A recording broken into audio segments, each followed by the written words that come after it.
So with that, let's move on to data in Australia. Since HERD 09, we've talked about single entry, multi-use data, but how much progress have we actually made? To break it down, we have Erika Oakes, the IT project manager for DataGene. Erika is a farm data expert, and I've just lost my notes. Thank you, who's leading DataConnect, a project turning farm and industry data into practical tools for farmers and advisors. She's here to share where we stand today and where we need to go next. Let's welcome Erika Oakes with DataConnect and how to make data available.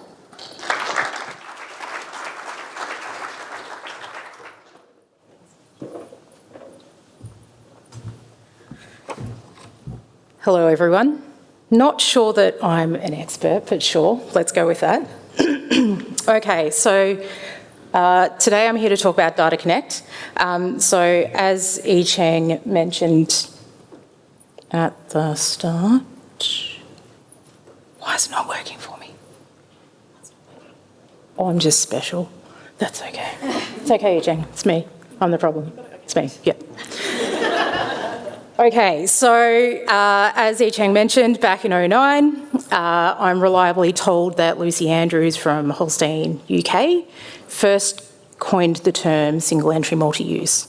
And since then, we've sort of taken that on board, and that's what we've been trying to do. So since then, we've made a fair bit of progress in terms of single entry multi-use. We've changed the way that herd test data comes into the CDR, so that comes in now automatically daily. We've changed the way that breed societies interact with us in terms of providing us data and us providing them data back.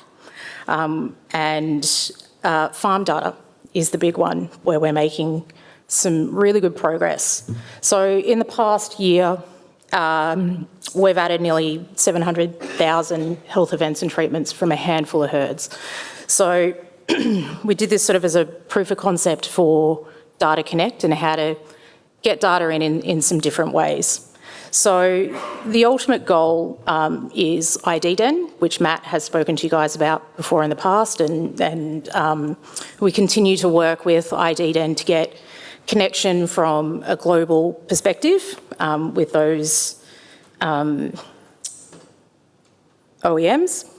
And so that's part of the ultimate goal. But in terms of DataConnect, which is what I really want to talk to you guys about, really we're trying to get farm software data coming into the DataGene databases and then either back to other software or back to the farmer. So it can go in a sort of circular or two-way kind of interaction.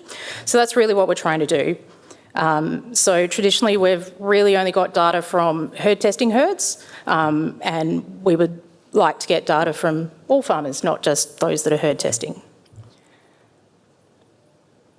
So we've looked at a couple of different ways that we can connect up to our databases. One of those is using a program called Ori Automate, which I'll talk about in a minute, which is a automated process. The next is some sort of semi-automated processes where we need to, pardon me, install some software on farmers' farms to get that data coming through. The next one is APIs. So that's computers talking to computers. So we don't really, you connect to the API and then it just does its thing. This is where I'm not an expert, Yi Cheng. And of course, IDDEN. So Ori Automate is Ori Automate is a program that Lactanet use in Canada.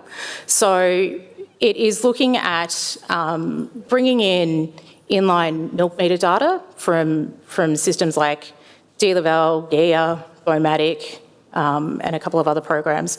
So software is installed on farmer's computer and that data comes through automatically, not to Lactanet, but to our databases. So we've just taken the code and directed it to us. But that's been great to be able to use that. So that's that Ori Automate. Now, that doesn't bring everything in. So we also need to install that semi-automated process. So there's things like health events, treatments, and some of the repro events that we get, we need to do an automated process to get, semi-automated process to get that additional data in. So Julie Moore's a farmer up in New South Wales that we've been an early adopter of Ori Automate and the semi-automated processes. And she's just found it really easy. It took her about 10 minutes of her time to let us get into her computer, and now every night we get daily data coming in from her farm. So what does some of that data look like? In terms of new data, we've added, with a handful of herds, about 20,000 additional cows to the system, plus daily milk yields, and that's a daily. So we're getting those morning and afternoon, but coming in once a day. So that's new data that we haven't had before. So these are non-herd testing herds. In terms of repro events, it's nearly quarter of a million new mating records have come in, and over 100,000 preg test results.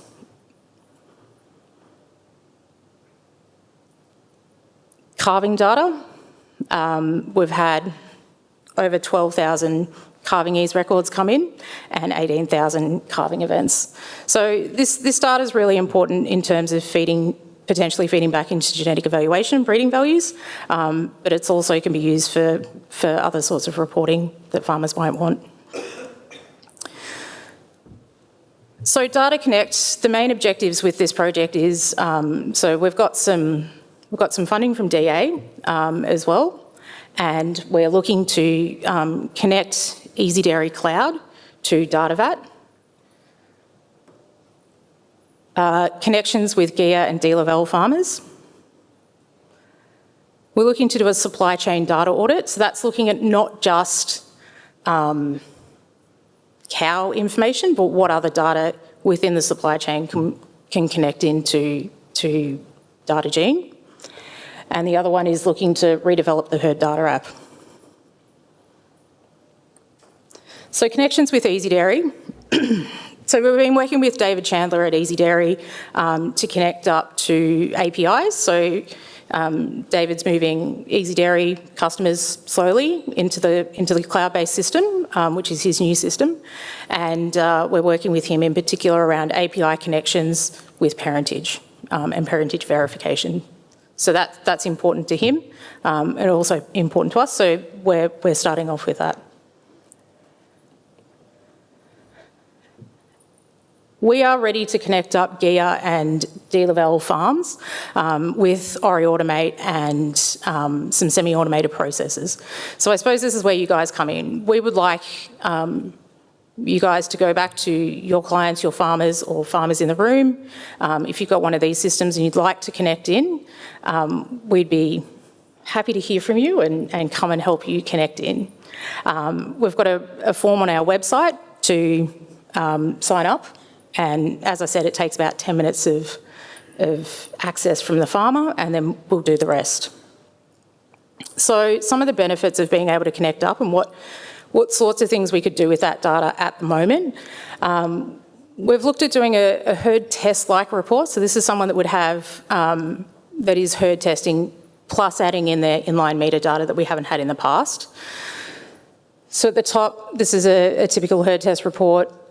The top section there, you've got just your normal herd test report. So every herd test, you get all the information. The next section there is, so you see you've got some missing data in there. That's because that's only your inline metadata. So it's like running a herd test-like report every month or week, depending on what you would like. And then you've got where it's full of data, that's where you've got your herd test coming in again. Other reports that farmers could have access to, or if there's more data coming into the system, so this is a fertility focus report. This report here is with not that much health events and repro events. And then we installed Ori Automate and got additional data in. And we end up getting a report that's got quite a bit more information there that a farmer could actually use. So on the left, you've got something that's got not really any information versus the one on the right. Same with mastitis focus report. Here's a report where there's not a lot of data in here. And you can see in the traffic light on the top right there, that's saying that the data quality of this report is quite poor. And then once we add some data in, we get good quality data, but also the other big thing there that says the cost of clinical mastitis on this farm is about, I think, from memory, about $250,000 a year. It's costing this farmer in mastitis. So that's some of the power of the data with the reports that we currently have. Some of the other benefits of providing data in would be to genomically test easier. So if data's coming in, you could just send your samples in and we've already got the data there to be able to then provide to the genomic service providers. That information would then flow on to breed societies. It would help with farmers doing regos. I was speaking with a farmer recently and they mentioned that it took them nearly 8 hours to register 130 calves with a breed society because they had to re-enter all that information. If data was flowing between the farmer to us and then us to the breed societies, that saves up a whole day's worth of that farmer's time that they can then go and do other things with. Data would be able to go into new apps that are being developed. So the, I see Steph clapping, the mastitis, clinical mastitis app, which we're working on at the moment with quite a few partners. So University of Sydney, Dairy Australia, Food Agility, CSU and UTS. And that's got some machine learning in there, so some AI in there to predict if your mastitis will cure or not. Herd data app, as I mentioned before, potential to go into Dairy Australia reporting. So if that data is provided, single entry, multi-use, and then sort of whatever else you guys could think of. So I think we need to remember that we're wanting to bring the data in from a pre-competitive data aggregation perspective. So what could you guys use the data for as well? Providing the farmers give their permission, of course. Some of the other systems that we're looking to connect into, and not limited to, these are just on the list. Laley, Allflex, Jantech, we've been out on farm a couple of times. Exploring options with dairy food safety, VAS or Dairy Comp 305, and of course, still making sure we have connections with Maestro. So we would like people to register their interest. So in particular, this is for farmers. We would like farmers to register. This will take them to our website for a sign-up page. We're going to create some collateral that we can ask if you guys can put into newsletters. And if you've got software that you'd like connected to the system, we'd be happy to hear from you. I think that's it.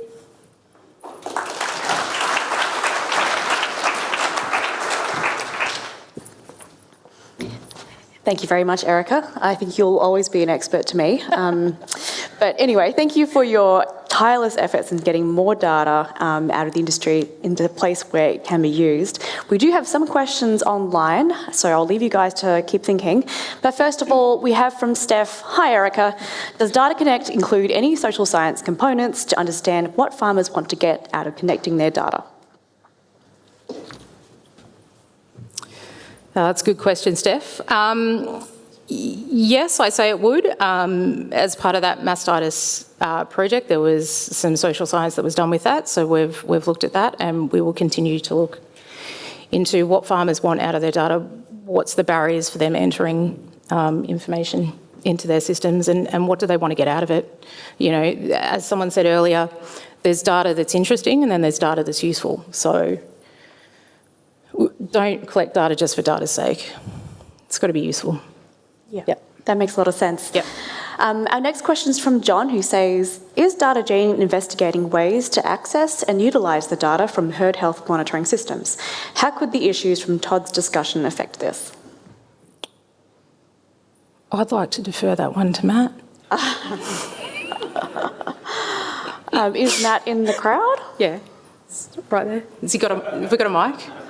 Is there a mic that Matt can just... So yes, of course, these things always affect us. We're not isolated from what happens in the U.S. We spend a lot of time working on contracts. Our opening philosophy is that the farmer controls the data, and we don't necessarily talk directly about ownership per se. For us, it's about access. The farmer should be able to control where the access goes. So in the case that's mentioned, which is, let's say, activity monitors, for instance, the farmer will give permission to that data to come to us. We wouldn't do anything with that data without the farmer's consent. So the farmer has to consent for us to use it in research, to use it in industry reports. And if the farmer said we also want that to go to, let's say, DA, that's going to be awful. But the farmer has to consent to all of that. So I think we are trying to be ahead of the curve to understand the intricacies of farmer control and consent. So I think some of the social science work that Steph is talking about is actually not necessarily in just what farmers want out of it, but how do we protect farmers in this and give them the ability to control where their data goes. And on that as well, we are looking at changing that so that farmers can choose to share certain parts of their data with people that they want. So rather than just give access to all their data, well, I only want Steph to have access to mastitis stuff, not the repro stuff. So it's sort of, we're also looking at doing that to give the farmer a bit more control of that. Yeah, okay. It sounds like DataGene has spent a lot of time thinking about this, so that's quite comforting to know. Yeah. We have another question. So Rachel asks, what systems are in place to ensure data quality and data uniformity?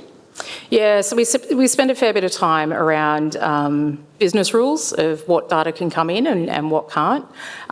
So we've got quite a few sort of business rules that sit there that when the data hits before it hits the database, it goes through a program to say, okay, well, this data makes sense and this doesn't, so we'll reject that, at which point we can go back and have a look at what that is. So, you know, you don't have a birth date that's older than than today's date. So stuff like that. So there is a lot of information there, and we do spend a lot of time trying to cross-reference. So if you call this type of lameness this and we call it this, well, we can just sort of match that up in a bit of a dictionary type thing. So, yeah. Okay. Yep. I have a question for you, Erika. Yes. You had a lot of stuff in your slides. The things that you're working on, there's heaps of them. What is the one thing that you're the most excited about to get up and running this year? For me, it's connecting those farmers in that we don't currently have access to, or they don't have access to our reports. So those non-herd testing farmers, I think that's where that's going to get quite exciting. And then the potential of the reports and tools. So, you know, building something that would be customisable for what people want, or providing data to those that would like it. Okay, cool. That's very exciting. Thank you so much, Erika. Thank you very much. I'll let you go and sit down. And you guys know where I am, so if you want to come talk to me, find me, sign up for data. We're here if you need. Yes.